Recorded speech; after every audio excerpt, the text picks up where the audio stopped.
সহকর্মীকে গুলি করে হত্যা করা কাউসার আলী মানসিকভাবে বিপর্যস্ত অবস্থায় ছিলেন।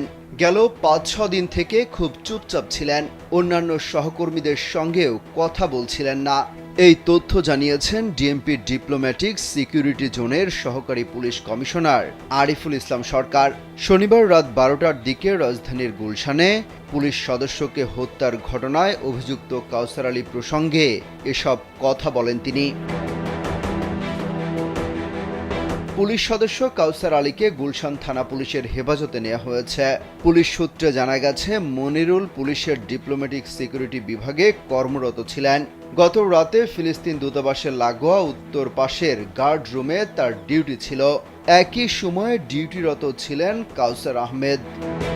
জীবনকে উপভোগ করার সব আয়োজন নিয়ে একটি নিশ্চিন্ত কমিউনিটি লিভিং নিশ্চিত করছে রূপায়ণ সিটি উত্তরা। প্রত্যক্ষদর্শী এক আনসার ব্যাটালিয়ন সদস্য বলেন, রাস্তায় বের হয়ে দেখেন এক পুলিশ সদস্য উন্মাদের মতো আচরণ করছেন। নিহত পুলিশ সদস্যের পায়ের উপর রাখা তার রাইফেল। একটু দূরে যে অস্ত্র দিয়ে গুলি চালানো হয়েছে সেটি মাঝ রাস্তায় পড়ে আছে। জানা যায়, নিহত কনস্টেবল মনিরুল ইসলামের বাড়ি নেত্রকোনায়। তিনি ২০১৮ সালে পুলিশে যোগ দেন। তবে ঠিক কি নিয়ে তাদের মধ্যে কথা কাটাকাটি হয় তা জানা যায়নি। এ নিয়ে পুলিশ কর্মকর্তারাও কিছু বলতে পারছে না এখনই।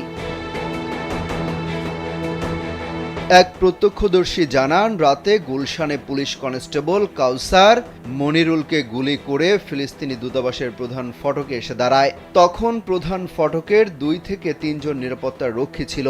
তারা গুলির শব্দ শুনতে পেলেও তখন ধারণা করতে পারেনি যে কাউসার মনিরুলকে গুলি করে হত্যা করেছে। তখন কাউসারকে ফিলিস্তিনি দূতাবাসের এক নিরাপত্তা রক্ষী জিজ্ঞেস করেন, মনিরুল কেন রাস্তায় পড়ে রয়েছে। তখন মনিরুলের সামনেই দাঁড়িয়েছিল কাউসার। সে বলে, কিছুই হয়নি, এমনি নাটক করছে।